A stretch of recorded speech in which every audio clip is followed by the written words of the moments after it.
If you're looking to take your garden soil to the next level without spending a fortune or spending endless hours digging and turning, you need to stick around.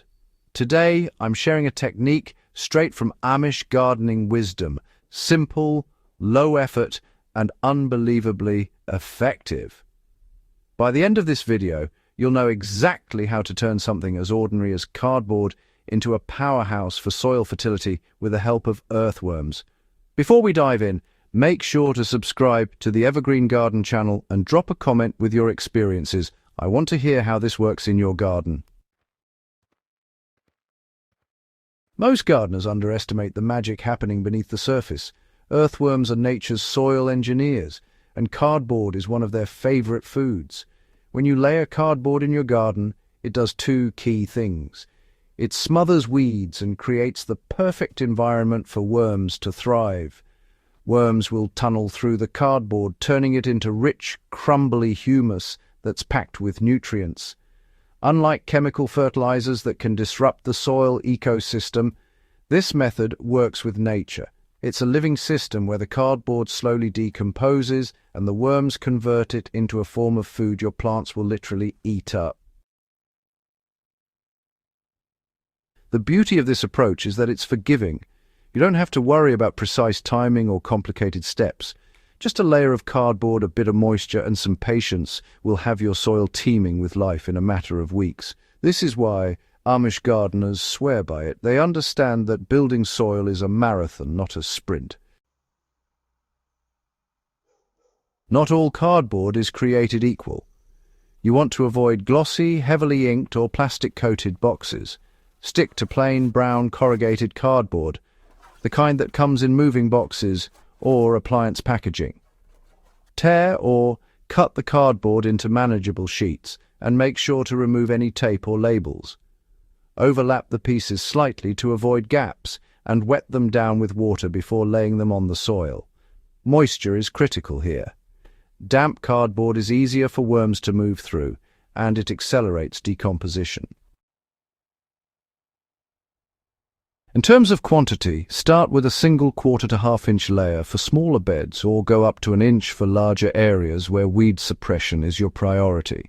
The cardboard doesn't have to be perfect, even scraps work as long as they form a continuous cover over the soil. Now, let's talk about the stars of the show, earthworms. If your soil already has worms, the cardboard layer will attract them naturally. If your soil is lacking, you can introduce red wigglers or night crawlers, both excellent composting worms. Place them on top of the damp cardboard and lightly cover them with a thin layer of compost or leaf mulch. This gives them an immediate food source while they start working their way down into the soil.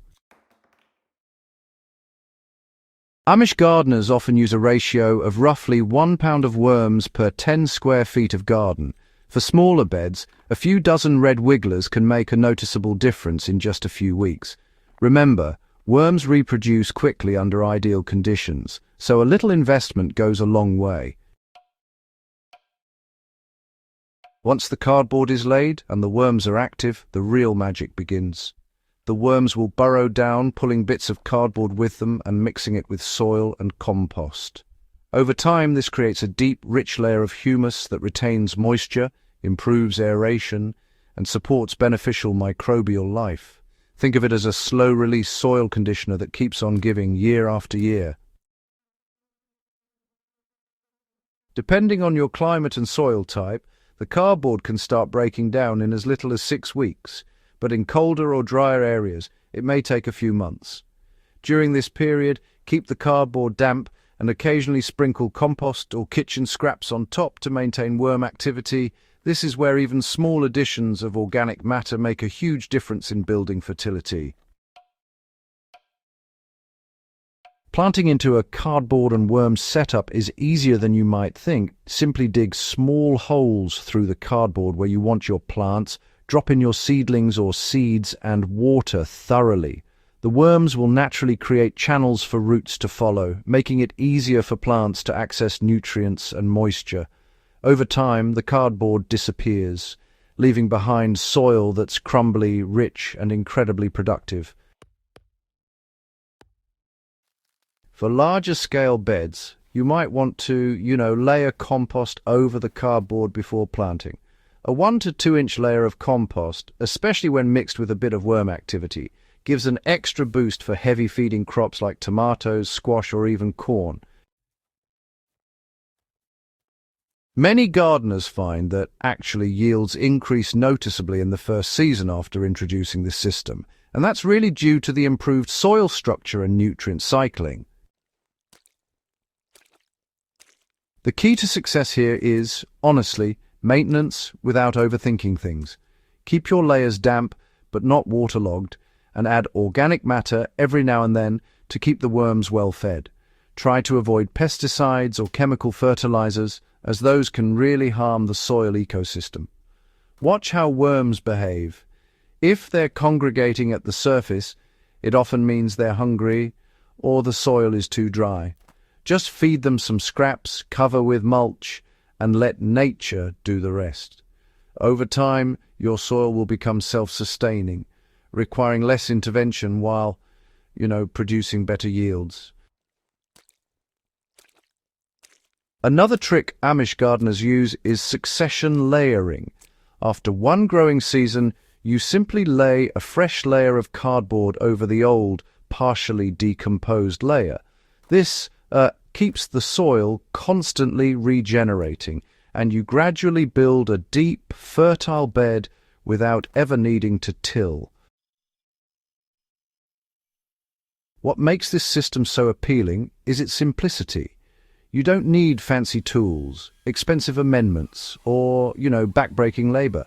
Cardboard and worms are cheap, accessible, and incredibly effective.